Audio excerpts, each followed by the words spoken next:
How's it going? And welcome to Chasing Victory with Ben Ballion and Jason Lee. Today we got week 14 preview. Week 14 is approaching us fast. Jason, how you doing? Doing well, man. Week 14, we got a good game tonight and a lot of good games on Sunday. We're pushing to the playoffs, and it's going to be an exciting season. Yeah, good end to the season. There's a lot of tight divisions, a lot of tight conferences. Let's start with the Sunday game. Saints and Giants. Who you got? Saints and Giants, it's a tough one. Like I can honestly see the Giants somehow pulling away with the victory. I've seen it. They've done it against the Saints before, but I honestly think the Saints is pretty safe. Is a pretty safe pick. They're in a real competitive mode right now, especially with the NFC South, how that division's shaping out. Like the Giants are pretty much hitting the full tank mode. So I'm gonna go with the Saints I'm gonna say by 7, by one touchdown just to be safe. It's gonna be a close game though. I think it's a close game as well, but I do think the Giants come away. And as a Giant fan, I do not want the Giants to win. I would rather the Saints win this game, and the tank would be more successful. I mean, I just don't see a way that the Giants don't mess up. They're tanking. They've been tanking for 5-6 weeks at this point. It's not a secret anymore. But I just don't see them going the rest of the way, not winning another not winning another game. It doesn't make sense to me. Really? You don't think you lose out? I hope so, and I think they can. Like their schedule is easy, but they are an absolutely awful and abysmal team. Drew Lock's the quarterback. Drew Lock look good, and that's why I'm taking the Giants. I think they're gonna win. I hope they don't, but I just think they're gonna win. I could see it. I mean, you got some tough games. You got Baltimore, you got Atlanta, you got to go to Philly. I mean, the Colts is winnable. The Colts is another winnable game. They're either gonna win against the Saints or the Colts, and I think Anthony Richardson's gonna be playing better than he is right now at that point. So I think they beat the Saints. I think so too. All right, let's get to the next matchup. A Thursday night football rematch from 2 weeks ago. Cleveland Browns heading out to Heinz Field in Pittsburgh, taking on the Steelers. Jason, what's your pick? Oh, I know everyone wants me to believe in Jameis Winston again. Oh, it could happen. I don't know. No, I don't think it happens. I think this is the one game, the one matchup this season where in the division where these teams split. I had them splitting in the regular season 1-1, but I think the Steelers learned from their mistakes last time in Cleveland, and I think if they want to compete, go deep in the AFC playoff picture, even win this division, they want to break away from Baltimore and secure that maybe 3-4 seed, maybe even the 2 seed if they get lucky. They have to show up these last few games, and it starts off now. And it's a tough opponent. Like the Browns are a sneaky team. Everyone plays each other tough in division games, and the Steelers just need to come out, and they need to come out swinging every single drive, every single possession. They need to prove that they have one of the scariest defenses in the league, and Russell Wilson needs to prove that, hey, I can compete with Patrick Mahomes and Josh Allen in the playoffs. And that's what the Steelers need to do to win, and I think they're going to. You know, Jameis Winston, he was very unimpressive last week. Yeah, he threw for just shy of 500 yards, but you have to consider that he also threw for 3 interceptions.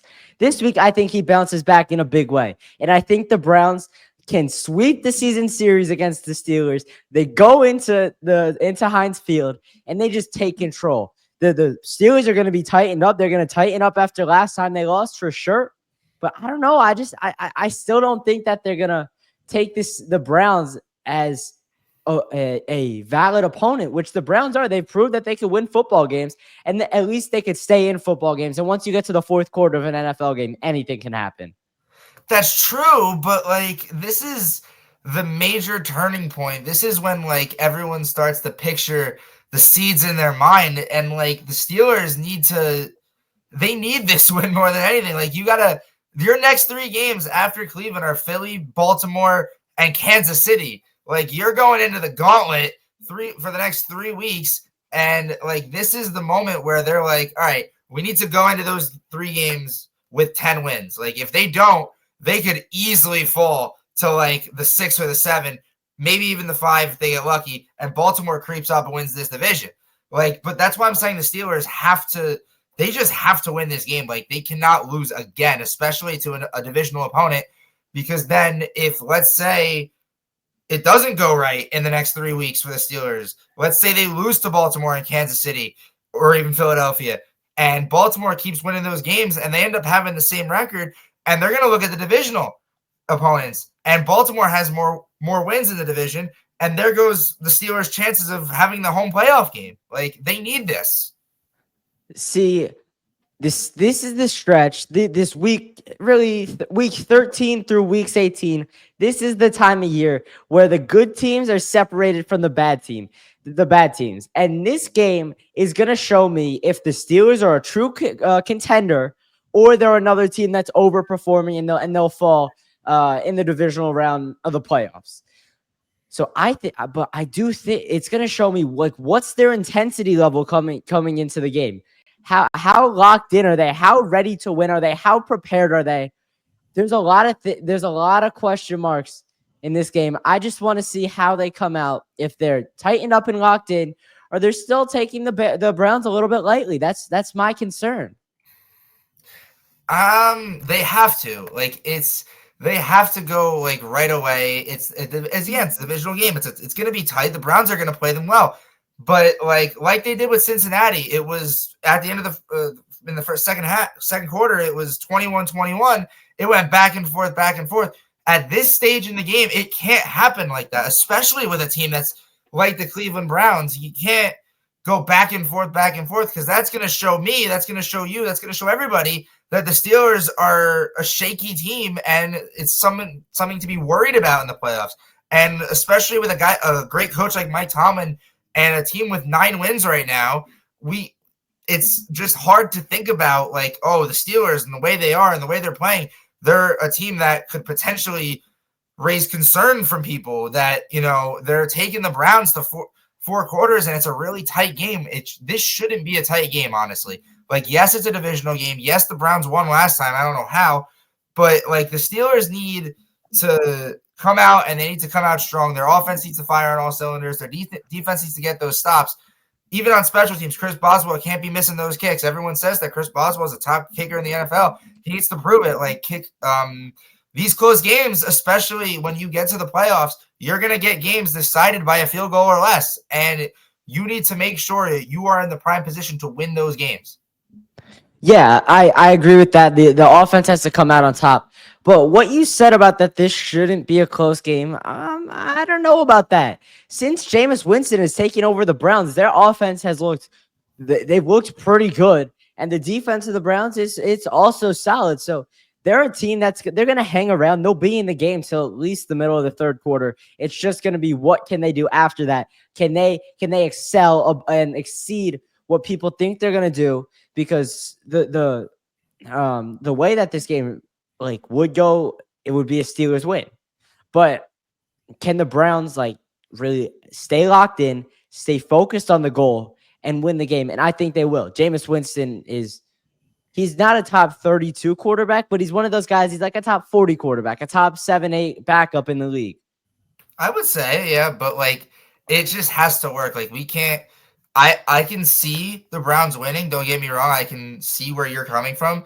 It's only if they stay locked in, like you said, the entire game. They can't get to the third quarter and it's a 4-point game, and they cannot let Pittsburgh run away with it after, and they just rack on points. That's what happened against Cincinnati. It was a really close game. Cincinnati played them well, and then all of a sudden Pittsburgh just kept piling up scores and Cincinnati couldn't stop it. But that's the thing with the Browns. They're a sneaky team. They've beaten Baltimore. They've beaten, who are their 3 wins against? They got Pittsburgh and they got Baltimore. Two teams that they absolutely should not have beaten, that they won. And the common theme there is that they're both divisional opponents. I don't know. Maybe there's some just black magic against the AFC North, but I just don't see it. The Pittsburgh needs to win this game, especially when you go into that stretch. If you lose to the Browns again, that's, I don't know, especially when you're playing Philly, KC, and Baltimore the next 3 weeks. That's tough, especially when I wouldn't want to go in 4 losses against those 3 teams. No, I think they will win a game. I think they beat Kansas City. I think they beat Philly. I think they beat Baltimore. I think they beat KC. I think they beat Philly. I think they beat Baltimore. I think they beat Kansas City. I think like Kansas City's in a little bit of a tough spot here. They play the Chargers this week, then they play Pittsburgh coming up. I think either the Charger. We'll get to. I'm not going to talk about that the Charger game. We'll get to it a little bit later in this episode. But the Steelers they need to stay hot. They need to keep going. Like since Russell Wilson has taken over this team, they've played outstanding football. They've won a lot of games. But are they going to get comfortable or are they going to stay uncomfortable and keep going and keep plugging away and keep winning football games that they absolutely have to win? I don't know if Russell Wilson still has it in him. He's done it before. I mean, yes, he's old, but yeah, he's got a track record. They brought him to Pittsburgh for a reason. Like, yes, whatever happened for the last 2 years in Denver didn't work out, obviously, but they brought him here because he was they believe he's a capable leader, and he's proven that. Like, no one thought when we got to week 1 and everyone was like, "Oh, Justin Fields is the starter." Justin Fields won the first 3 games, and then he lost the last 2. And then Russell Wilson comes in, and he's only lost once. He's only lost to the Browns. That's it. Is the Browns the kryptonite of Russell Wilson? We'll find out on Sunday. But they can't. And they need, again, I'm going to say it again, they need the win. It's especially important when you got to think about the bigger picture, which is the playoffs. Like Mike Tomlin, everyone's like, oh, he always never has a losing record, never has 9 losses in a season. But how many Super Bowl rings does he have? Exactly. He has what, 1? I think 2. Did he win the one in 2006? Yeah, yeah. Was he there? I think it was Bill Cowher was the coach. Let me see. I know Tomlin was the one against Arizona. I know that for a fact. Yeah, he has 2 appearances and one Super Bowl. They went in 2007. They went to the Super Bowl. Oh, he lost to the Packers. That's the one he lost to. Okay, but still, he needs the whole, like, Mike Tomlin's, had never had a losing season. Well, you only have 1 ring to show for it in the last 15 years. So you need to show us that this game, you need to come out and you need to come out swinging every single drive. You cannot let up these silly, let's allow touchdowns, and like the defense kind of slips through the cracks throughout the game. Like, don't get me wrong, the Browns offense is serviceable. I mean, Jerry Jeudy proved that he can compete in the NFL with these big name receivers. He went from 30th in receiving to 5th in 1 game. He had 230 something yards, and now he's this big threat to watch out for in this game. It's just a matter of how the Steelers defense can guard Jerry Jeudy and stop Jameis Winston. And it's just a matter of if Jameis Winston can limit those turnovers. Everyone's like, Jameis Winston is like, oh, he's putting up 500 and 400 yards a game, but he's also putting up those 3 interceptions. He had 2 pick sixes against the Broncos. That game was easily winnable. That game went back and forth. I just don't think Jameis Winston can – I mean, he can compete. It's just a matter of if he can compete for all 4 quarters. I think he will be able to. I think he's a pro's pro, and he'll bounce back. And I think Jerry Jeudy will continue this. I'm not going to call it a stretch yet, but he'll piggyback on and parlay that really big game that he had last week, and so that would make Jameis Winston and Jerry Jeudy both be being like on fire and clicking, which I think it happens, and that's a lot for the Steelers. I know the Steelers do have a good defense, but it's a lot to handle. It is, but I feel like I think they can do it. They've shown that they can compete up there with Buffalo, with Kansas City. We're gonna see in 2 weeks. Maybe we see a divisional match between the Chiefs and the Steelers. Who knows? But it all starts right now. This is the turning point for the Pittsburgh Steelers. They need to prove that they can beat the 3-win teams because they're, again, like we said in the first episode, everyone in the playoffs is good. Even if you're the 7th seed, you got in there because you worked hard.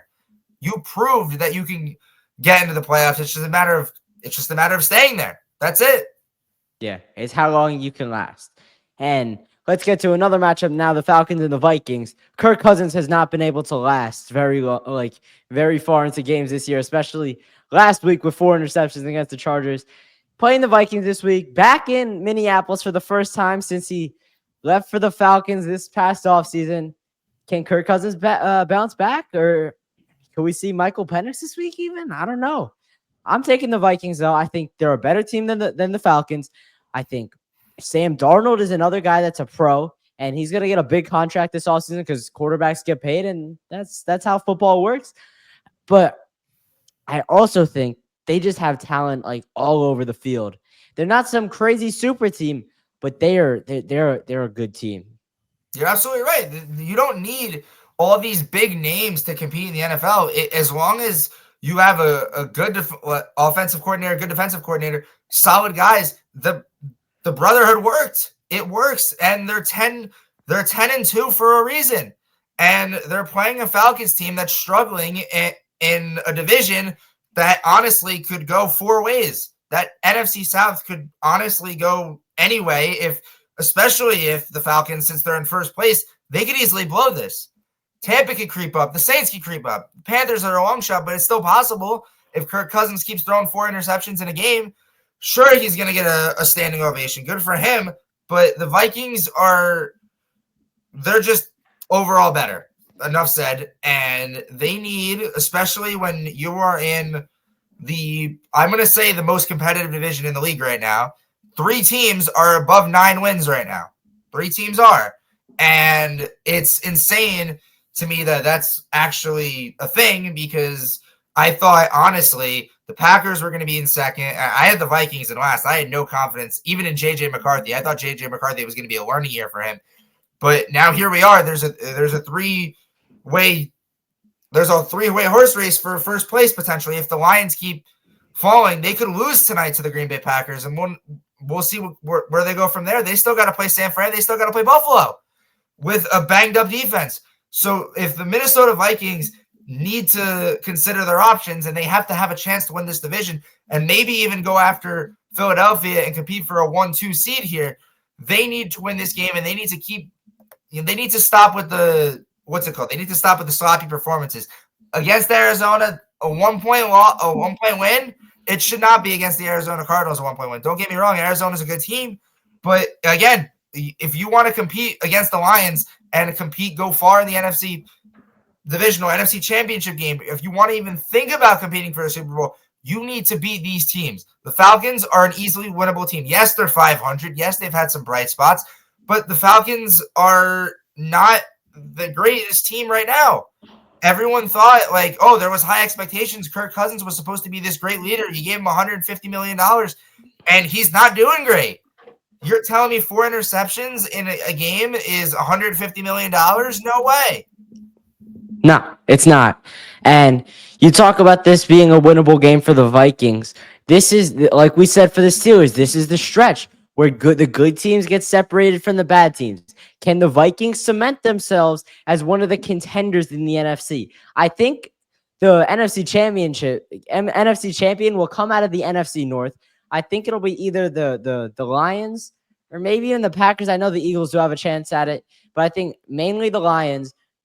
But for tonight's matchup or Sunday's matchup, can the Vikings control both sides of the football?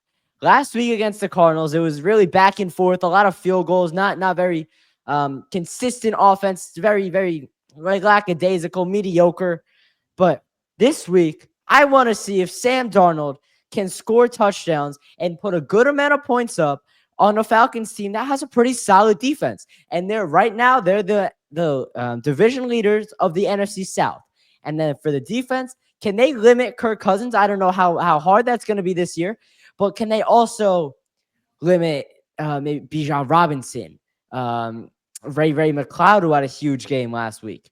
These other guys that the Falcons have on offense, can the Vikings control both sides of the football and play a 4-quarter football game?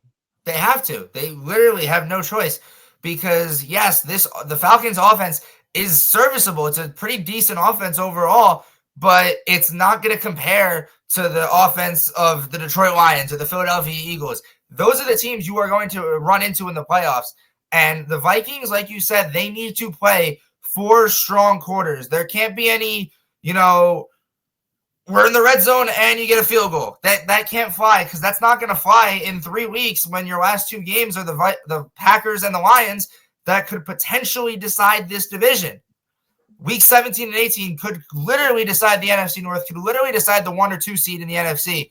So the Vikings, if they want to go after that and they want to compete with Detroit and they want to compete with Green Bay and they want to look at Philly and potentially in the playoffs, they have to get through a team like the Falcons. They have to, they just got to lock in for 4 quarters.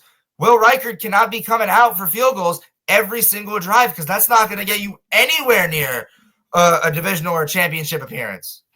No, and it's not. And the Falcons, or the Vikings rather, Kevin O'Connell at least knows that. Sam Darnold's a veteran at this point. He should know that. Danielle Hunter was on the Texans last year. They were competing. They were really good. I guess it was a young team, so they didn't have many expectations, but he knows he's got some playoff experience under his belt just last year. They know what it's going to take to get to even maybe come back in this division. That's a tall task, but also to be successful in the playoffs and to win at least 1, maybe 2, maybe even 3 playoff games that it would take to get to a Super Bowl. You think it's a tall task to win the NFC North? The Lions are a juggernaut, dude. They are not they have. I don't know if they lose again. You don't know if they lose again. Didn't you just say the Packers could win? It's such a winnable game for the Packers. The Lions are so banged up on defense. I would not be surprised if the Packers come out and win tonight. And if they do, we're looking at a completely different storyline if the Vikings win on Sunday. Yeah. I never said the Packers are going to win tonight. I said the Packers could potentially be in an NFC Championship matchup or maybe even knock off the Lions in the playoffs. I wasn't talking about Thursday Night Football.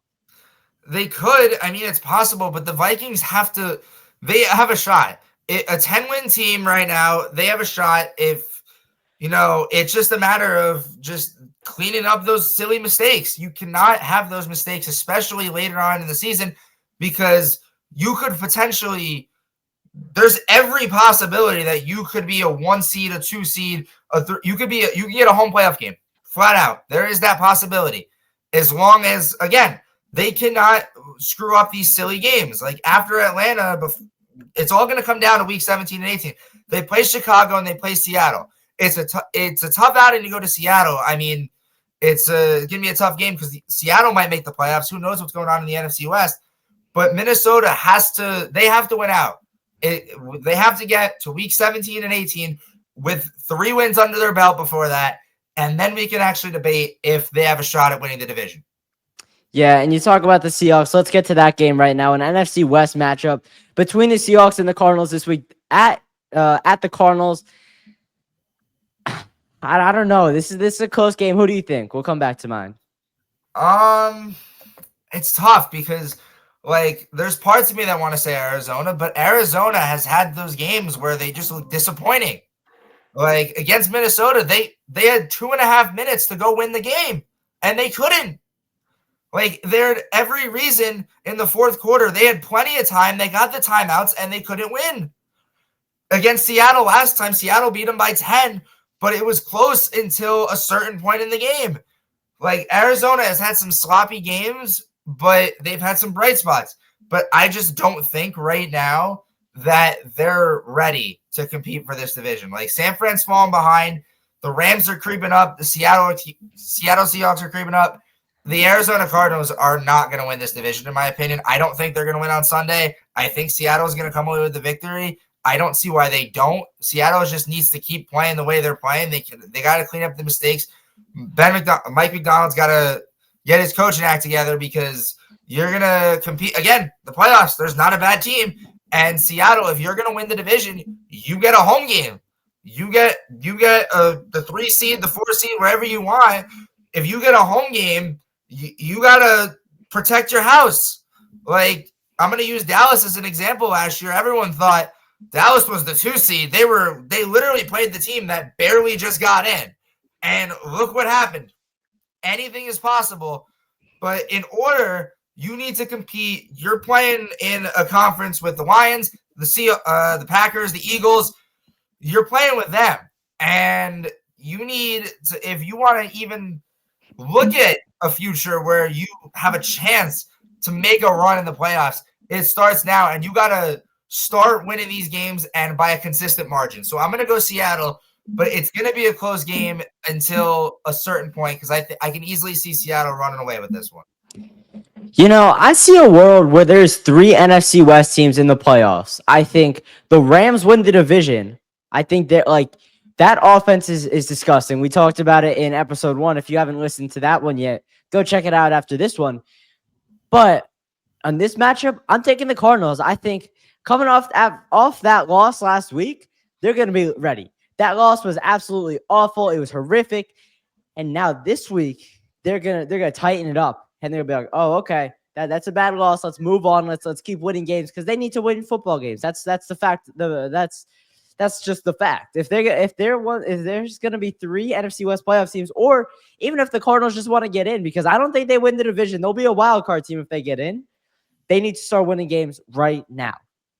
They do, but I just don't see it. Like their losses are they either lose in just heartbreaking fashion where there's a world where they shouldn't lose, or they get obliterated, or they just sometimes win. Like they destroyed the Jets, they destroyed the Bears, they beat the Dolphins by 1, but like those losses, they need, if they want to compete, if they want to get in as that 7 or 6 seed, they need to clean up their act because like looking at their schedule after Seattle, it's kind of a dream. If you look at it this way, you're playing New England and you're playing Carolina. It's kind of a dream scenario that you're actually playing those two. Those two should be easy wins. Not saying anything is guaranteed in the NFL. It's certainly not. We have seen that before. But these games should be easy because after that, you're playing the Rams and the Niners. 3 of your last 5 games are against the NFC West. And you have to win at least 2 of those divisional games for me to even consider you a playoff team. I think they can do it in the playoffs. I think Kyler Murray's proven himself this year. He's played relatively well. I think the one thing they have to do on offense is involve Marvin Harrison Jr. a lot more in the offense. He leads rookie receivers in touchdowns with 7, but he's not doing enough. He's not getting enough targets. But the other thing is, this goes back to playoff seeding and who wins the division. The NFC West plays each other a lot down the stretch of the season. I feel like if you look at the schedule, they play each other more than any other division does down the stretch. Like their guys are playing week 15, 16, 17, 18. It feels like the rest of the season it's all NFC West matchups. So that could either make or break a team's season. It can, and the Cardinals or the Seahawks for that matter, they need to win these games. They need to come in and they need to just play 4 quarters of hard-fought football because that's what you're going to play in the playoffs. There's a rare occurrence that you see a blowout in the postseason, but, they need to just clean up their act. Like they've each had some sloppy games. Like, yes, Seattle's 7-5, but they're only a game back of Arizona. If Arizona wins, they're deadlocked at a tie. Like, it's just a chaotic division. And when it comes to that, you need to put your best foot forward. You need to block out that noise and just be like, you know what? We just got to keep doing what we're doing because we're in a good spot right now. And Seattle cannot let any, playoff situation scenario be like, oh, if Arizona wins, what happens? Or if the Rams beat so-and-so, what happens? Like, they cannot let that get to them, and I think that's not going to happen. And I think Geno Smith's been playing a pretty decent season. Yes, he's had some turnovers. Yes, he's had some mistakes. But Geno Smith is honestly a Seattle Seahawks quarterback that I could see him playing in Seattle for the next 3 years. I don't know if they want to keep him. That's up to their organization. But Geno Smith has done a great job in Seattle. Like, I never thought when Geno Smith was going to come, I thought he was going to do pretty bad, but Geno Smith has proven himself to be a solid quarterback, and I think he can compete in the playoffs. To your point, though, you said Arizona. If they make it in, let's say they're the 6 or the 7, do you honestly think they can compete in the playoffs? Why not? Anything can happen in the playoffs. I mean, I think at that point they're gonna put their faith in Kyler Murray. The coaching staff will step aside a little bit. Let Kyler have the floor. Let him improvise. Let him find his guys down the field. Whether it's James handing the ball off to James Conner, scrambling and taking off himself, or it's finding Marvin Harrison Jr. down the field. I really like Kyler Murray is one of these guys. He plays like a backyard football style of game. And I do think he throws a better ball than Lamar Jackson. And the question mark is his size. Lamar's obviously a lot bigger. That's why I would favor Lamar. Kyler Murray can do it, and it's going to be a lot on the defense. The offense can score, but I could see them winning at least one playoff game. It depends. Like, you're going on the road to potentially Philly, to potentially to Detroit. I don't know whoever's going to be the 2 seed, because or maybe the 6 seed play the 3 seed. I don't know where they go. But here's the thing. Like, I'm going to use Marvin Harrison as an example. Marvin Harrison, where is he? That's my question. You drafted this guy 4th overall, and Kyler Murray's throwing more to Trey McBride and Michael Wilson? Like, where is he? You clearly saw he has potential. He was amazing at Ohio State. But now, if you want to win, I can see you winning this game. You just got to get the ball out to Marvin Harrison.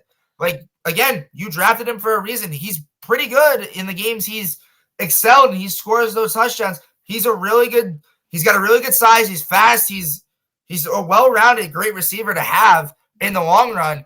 It's just a matter of if Kyler Murray utilizes him. He's supposed to be your wide receiver 1, but right now Trey McBride's looking like your wide receiver 1, and he's not even a wide receiver.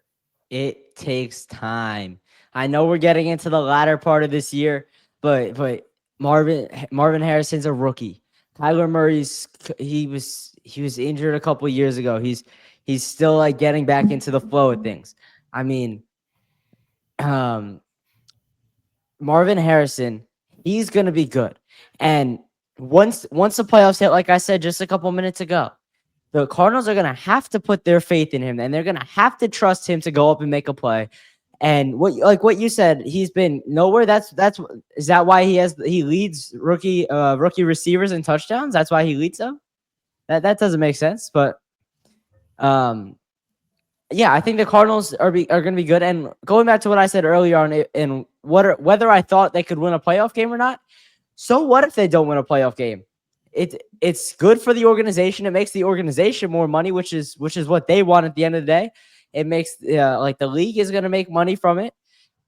That's the end goal, and it takes the next step for the Cardinals as an organization, because they missed the playoffs last year. So going to the playoffs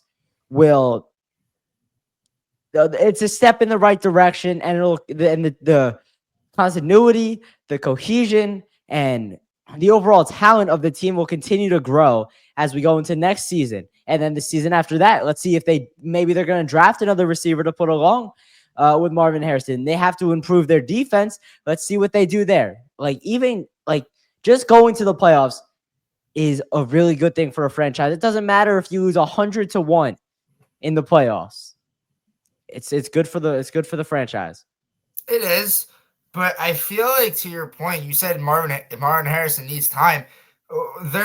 I get he's a rookie. I get, rookies need time to get their names out in the league. But again, they brought him here because they needed a receiver. You look at last year's team, Kyler Murray. Did Kyler Murray even play last year? He had an ACL. I think it was 2 years ago. I think he played last year. Like, Cardinals, let's look at it. Let's look at who Kyler Murray's throwing the ball to. Kyler Murray's throwing the ball to Michael Wilson, to Greg Dortch. Like, don't get me wrong. Like, these guys are great, but Marvin Harrison was coming in to essentially to add fire, add light to the Cardinals organization, to their receiving room. He needs to show Kyler, like, hey, I'm just a rookie, but like, I'm gonna catch the balls. I'm gonna score touchdowns for you. You just need to trust me. And I think that connection needs to be there with your quarterback and your top wideout for them to compete in this game and for the rest of the season. But you say he's their wide receiver 1. He's the guy that they needed to bring because they have nobody else. The defenses know that. Opposing defenses know that. And the play callers, whatever play they call, Marvin Harrison Jr. is going to be locked down by another team's cornerback 1 and maybe even double teamed at times. So Kyler is forced to throw the ball to other guys. Yeah, but how do you know he's not looking? Is he? You're saying he's always looking in the direction of Marvin Harrison Jr. first? Not every play, but he should be the first. He is on plays that are like, I think the Cardinals probably do run a lot of plays that are designed where Marvin Harrison's the first read, but he's covered a lot of the times. I mean, he's a specimen, but there if you're the opposing defense is throwing two guys at him, there's not much he could do. I mean, he's a 6'3" receiver. He's got to get open. He's got to use that physical body to get up there. It's just a matter of Kyler Murray can pinpoint those passes. Yeah, they're risky because he's getting guarded by a top corner on each team, but that's the only way they're going to get him the ball is if Marvin Harrison gets open or Kyler Murray tries to force something to him. That's the only way he's going to get receptions. But why would you try to do that when you have a guy like Trey McBride, who is a proven pass catching tight end in the NFL, that's open? It just, I don't know. I'm not the Cardinals. I'm not Kyler Murray. What do you want me to do? I'm like, it's just a matter of, no, just think about it. If your wide receivers is in double coverage, but you have a tight end who can like really catch passes and is proven in doing it, why would you, who's open as well? okay, if he's open, I'm obviously going to throw to the tight end. I'm not like, that's not like what Kyler Murray's like. Kyler Murray's, his MO is not to be like, I'm going to throw to Marvin Harrison. I don't care if he's double covered, but like everyone, this whole team is a puzzle. Every piece needs to come together if you want to compete, and that includes Marvin Harrison. If he's not getting the ball, he's gonna say something. Yeah, I get he's a rookie, but he has a voice. Every player has a voice in the locker room, and it just creates chemistry with the quarterback that Kyler Murray needs to know that like, hey, Greg Dortch, I got you. You're a good receiver too. Trey McBride, I got you. You're good at catching passes. Marvin, you're good at catching passes. That's the team that they need to gel, and that includes Marvin Harrison. They're gelling. They have a winning record. That's all you can ask for in the NFL. They've like hung with good teams, and in the playoffs, those games could go either way. So I don't think it's like the end all be all that Marvin Harrison Jr. has to be the number one receiver. He has to be catching like a ton of patches, getting a ton of yards, scoring a ton of touchdowns. They've proven that they can win football games without him being the top guy. They've proven it, but like to your point, you said they can hang around with tough teams. What tough teams? What hanging around? They got obliterated by Washington. They lost to Buffalo by a touchdown. Sure, they lost to Detroit by a touchdown. That's two of the top teams. Yeah, but that's early on in the season. Look, this season is not decided in 2 games.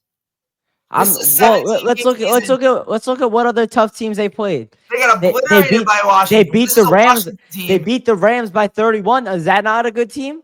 Okay, this is the week 2 Rams with Cooper Kupp. They beat the Chargers. They beat the Chargers.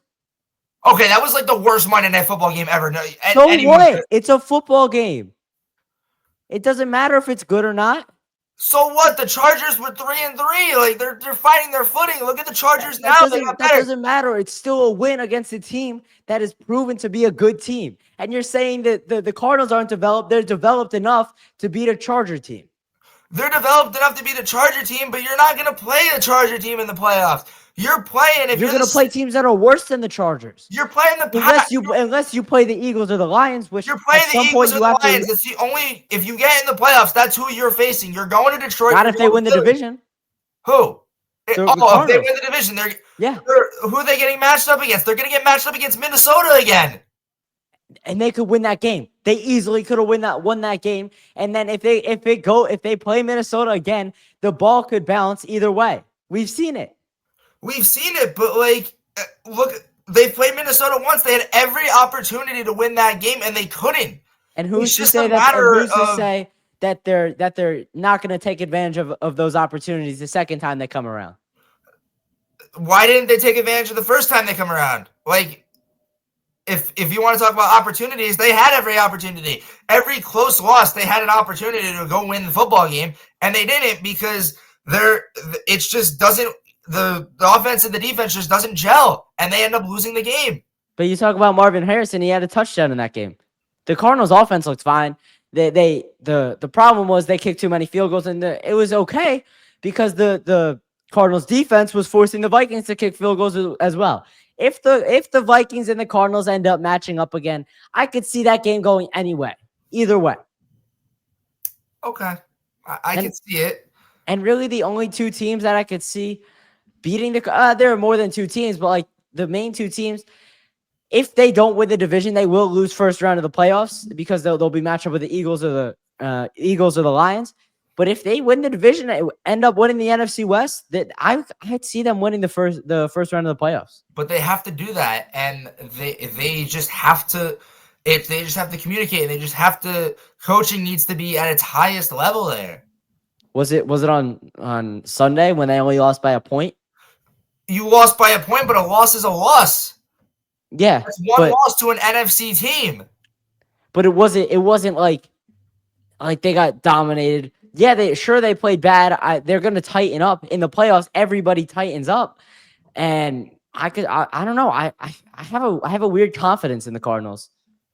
I don't know, but it's just not a matter of.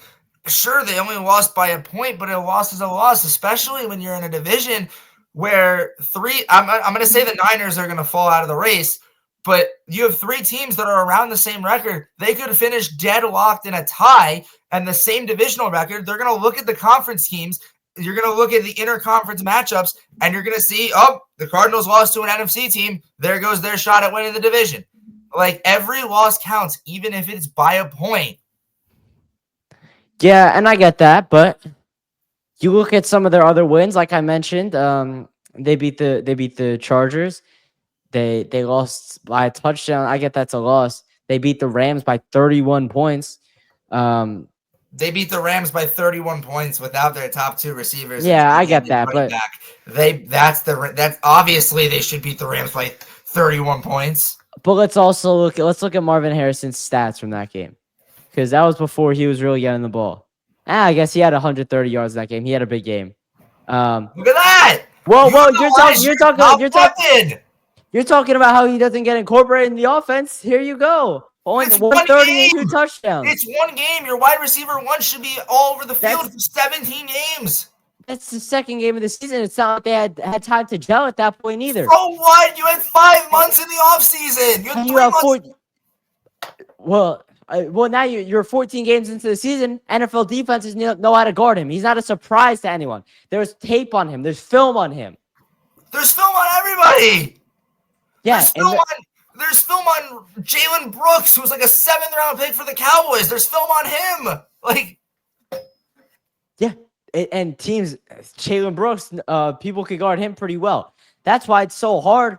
And the top receivers in the NFL, I feel like they haven't been like very special this year. I mean, it's been Jamar Chase and like Justin Jefferson. I don't know how teams still can't cover Justin Jefferson, but you're saying that Marvin Harrison, he's not incorporated into the offense as much. And is it maybe that he's 6'3"? Is it his speed isn't there? His route running isn't there? Like, there's a problem there. And the Cardinals need to figure it out. But I think they'll be able to live if they don't. All right, let's get to the next matchup. We spent a lot of time on this one. We're gonna go Bills and Rams next. Okay, speaking of the division, obviously, no, I don't see a world. I believe I think it's gonna be a close game. I like Matthew Stafford. I love what he does with the offense. I just don't see it. This is not the time for Buffalo, and they're gonna know this. They're 10-2. They're already in. They already won the division. They're getting the home playoff game no matter what. Their first game is the home playoff game. Guaranteed, that's a fact. It's just a matter of you keep winning and potentially KC keeps losing and Pittsburgh keeps losing. You're going to be the home field playoff team for the rest of the postseason. How did that work out for them last year? Buffalo can't. So what? They beat. Okay, it's a field goal. Move on. He missed. Okay, he missed. All right, he shouldn't have made it. Brandon Aubrey would have made that kick. I'm sorry. Would he? Yeah. Oh my God! It was like a 35-yarder. It's a chip shot. Yeah, in the snow, in the elements, like snowballs getting thrown at him. Oh, snowballs! Whoa! Oh no! But anyway, Buffalo is that team that everyone says, the only potential to be the Chiefs' kryptonite is the Bills. And if that's the case, if you want Buffalo to compete in Kansas City, again, like we said last episode, it's going to happen. They are going to see each other. And it's just a matter of how Buffalo finishes strong. Like, every game counts. You want to be the 1 seed in the AFC. You want to host Patrick Mahomes. You do not want to go to Arrowhead Stadium. I promise you that. That is why I'm taking the Bills, because they're not going to let their guard down. Is it going to be competitive? Yes. Are the Rams going to play them to 4 quarters? Absolutely. But the Bills are going to finish strong, and they have to win out. I'm not saying they have to win out potentially. I'm sure they're going to probably lose week 18 because they're probably going to rest somebody. But, like, the Bills, especially with the Lions coming up next week, they have to win this game. No. Let me get the Rams. Let me get them. All right, here. Listen, hear me out. Just hear me out for a second here. Go ahead. The Bills last week, all-time game. Josh Allen, all-time MVP type performance, right? Okay. Do you think they're gonna be a little bit less intense to practice this week, coming off that huge win? Why? That's a huge win. All these guys, they just won the division. They don't have as much to play for left. I get they can get the number 1 overall seed, but so what? That 1 seed is gold. Yeah. You're telling me, if you're a Bills fan, let's pretend you're a Bills fan. You're telling me you wouldn't want that 1 seed? You wouldn't want to host Patrick Mahomes? You'd rather go to Arrowhead? How's it worked in the past? Either way has been awful. So what? They've learned. They went to overtime when it was at Arrowhead. They couldn't get to overtime when it was in Buffalo. So what? The more they keep trying, they're eventually gonna get it. Like, yeah, they you can't think so? let their guard down. Like, I don't know, but there's no way they show up to practice this week. Like, they're also all right. They're going into LA. You know, LA's a big party city. They're whatever they get there, they're gonna party for at least one night. And then the Rams have their offense back. Their record, in my opinion, their record doesn't represent how much better they've been with Puka Nacua and Cooper Kupp this year. Okay, fair. And then for Josh Allen, like you pretty much got the MVP locked up at this point. It's not going to be Saquon Barkley. It's a quarterback's award, and you've been the best quarterback in the NFL. So there's not much personally you could have, unless if the Rams come out, or if the Bills come out and absolutely destroy the Rams, this is their year. They're like locked in. They're on another level. They're tight. But the Bills secondary, they have their work cut out for them. Like I just said not 30 seconds ago, the Rams offense is killer with Puka Nacua and Cooper Kupp. I know you just signed Micah Hyde. I don't know what he's going to do. You got Matt Milano back for the linebacker core. I don't think the Bills secondary can hang with Puka and Cooper. I don't think they have it in them. Let me get the Rams, man. What? No. Yeah. By what? By a touchdown. By no. By a field goal. I meant field goal. There's gonna be more Bills fans in LA. Oh my god! Like there's no way. Like sure the offense is Puka Nacua, Cooper Kupp. It's great. Like, look at the stats they put up together. But have they done that all season? No. When they played together, yeah. They've only played together like 5 times. Yeah, but those 5 games, their offense has been deadly. So what? You're playing Buffalo. This is a whole different monster here. And now you get Puka Nacua and Cooper Kupp back. Now you have a couple weeks for them to gel, get their chemistry on 10, and then you go into the playoffs. I think they make the playoffs. I think they end up winning the NFC West, and you have a punter's chance at it. There's no question they're going to win the division. It's just a matter of how many wins you can get. You're 6-6. You're deadlocked at 500. This is the toughest team you're going to play here on out. You're playing the Niners and the Jets after this, but like those games, they're going to win hands down. This game, if they even have a chance, their defense needs to show up. Like I'm talking, Jared Verse needs to have like 2 sacks. They need to force Josh Allen to throw picks. They need to force a couple of fumbles. They need to get those sacks. They need to prove they can be somewhat of a solid defense in the NFC if they even have a chance to get a bit against the Bills. Like this Bills offense is dynamic. That's what's winning them games. Their defense is weak. Yes, we know. That's why these games are tight. But I didn't say they were going to – I also didn't say the Bills were going to blow out the Rams. It's going to be a close game. But offense alone, there's no question the Bills' offense is better. Not a doubt in my mind that the Bills' offense is better. But, there's this saying, any given Sunday. And I think the Rams are going to have to come out, and they're going to have to play a near perfect game. Their offense is going to be locked and loaded. Matthew Stafford's got to sling the ball around the field. Their defense is going to come out, and they're going to have to come out and show out. They're going to have to really try to do everything they can against Josh Allen, who is the hands down MVP of the National Football League this year. But hey, I think the Los Angeles Rams are up for the challenge. They are. They're going to do well. No one's saying they're not here. But the Bills, if they walk into LA with their guard down, it's going to be a completely different discussion next time we talk. But they're not, and that's not the Bills' MO here. They're literally going to come in and they're just going to take care of business. They should. Why wouldn't they? It's going to be competitive.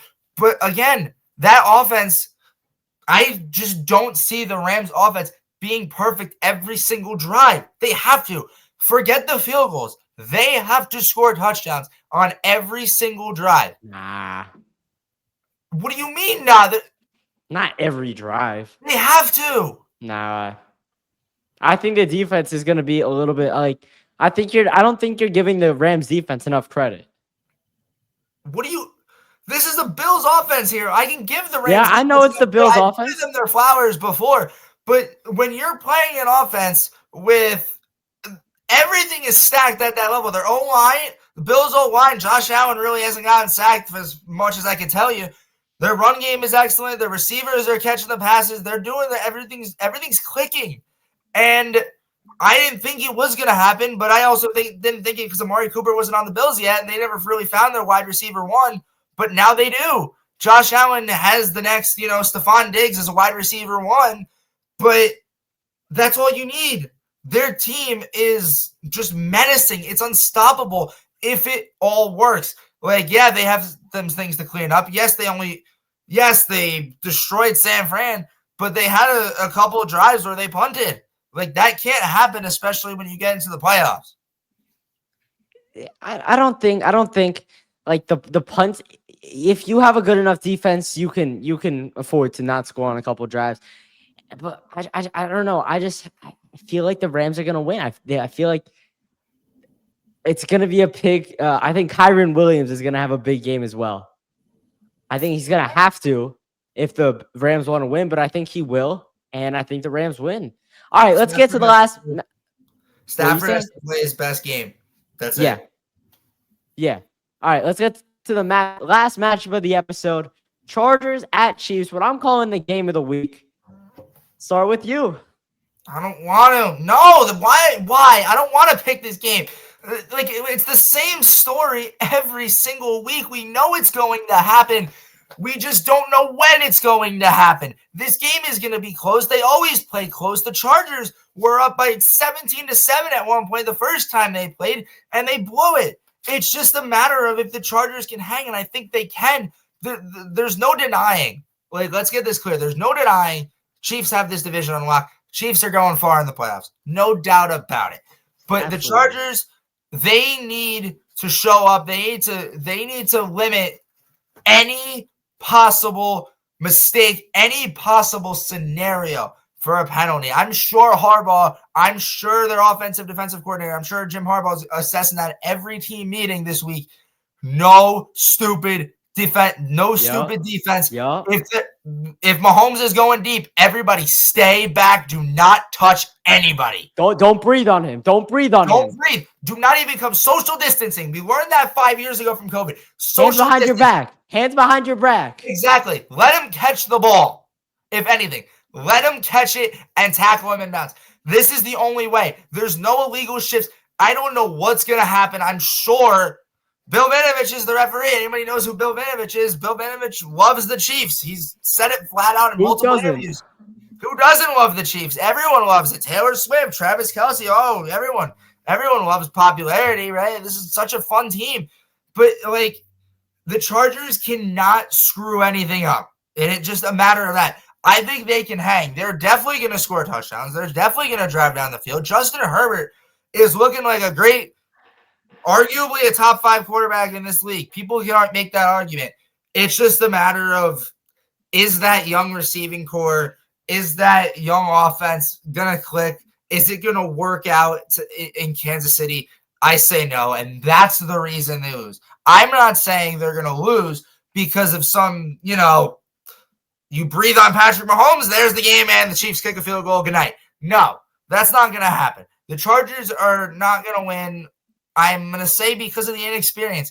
They just don't strike me as the same offense that I've seen when it clicked with Mike Williams and Keenan Allen. When that duo clicked, it worked.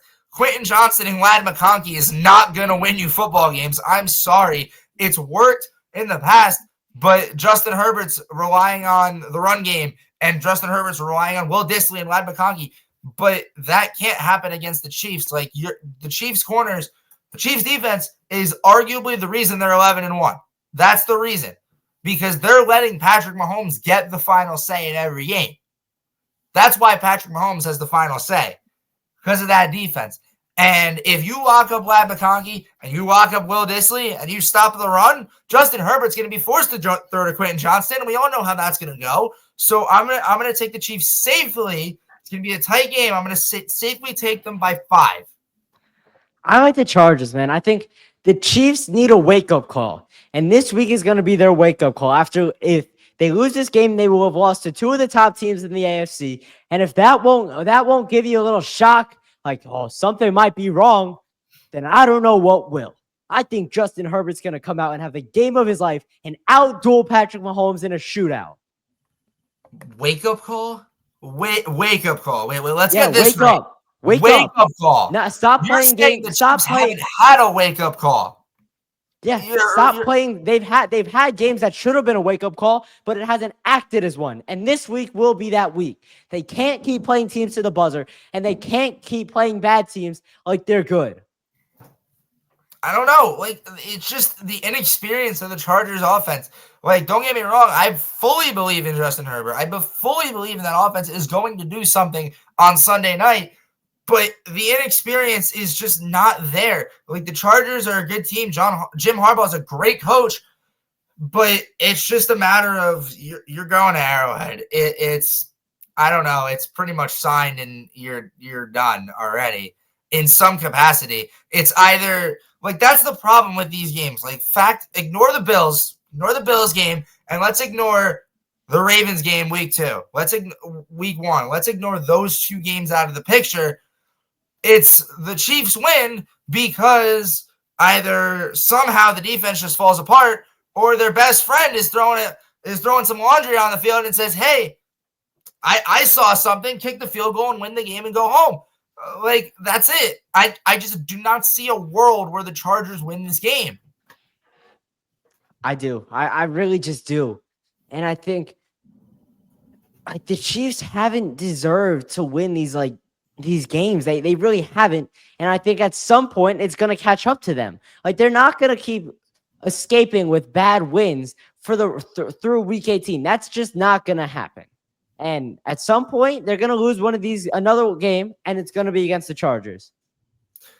I see your point, but like they have to, if the Chiefs really, really want to shut everyone up and say all the haters that say, oh, they're not contenders, they're 11-1, they got spoon-fed through the first 12 games of the season. Well, this is the time. This is the final stretch of the season. You're home twice. You're on the road 3 different times. You're playing Cleveland, Pittsburgh, and Denver on the road the rest of the season. These are not easy games, and the Chiefs have proven that every game somehow comes down to the wire in some capacity. Their only convincing win was against the Saints at home, and that was with the Dennis Allen Saints. Like, why wouldn't you destroy that team? Like, if the Chiefs really want to show everyone, like, hey, we can really stick around and go far in this and potentially We can even talk about a three-peat. They have to win out. And it starts now. They don't have to win out. They're gonna have a home playoff game. And like we saw last year, like they weren't the number one overall seed. They weren't even like the second seed. So they can get in the playoffs. Like they don't need to be the top team in the playoffs to do it to make a lot of noise. They can't. They're not going to lose though. They're not going to lose this game at home. When is the last time you saw the Chiefs lose at home? Should have been last week. It should have been, but we know how that works now. There's Yeah. certain circumstances that will allow the Chiefs to win games, and it's proven all season that the Chiefs are just at the end of the day a juggernaut. You cannot give the ball to Patrick Mahomes in the end. Patrick Mahomes cannot have the final say in this game. If he does, it's over. Goodbye. Absolutely. That's it. And I agree with that. But I don't know. I think Jim Harbaugh's a great coach, man. He is. He's awesome. Andy Reid is also an amazing, tremendous head coach on the other sideline. I just see the Chargers coming out on top. I think it's gonna be their night, and I think it's gonna be a big time win and a big time game for the Los Angeles Chargers, and it's gonna prove that they're like a legit contender after knocking off the Chiefs. We'll see. All right, let's wrap up this episode right here. Thanks for tuning into the second episode of Chasing Victory with Ben Ballion and Jason Lee.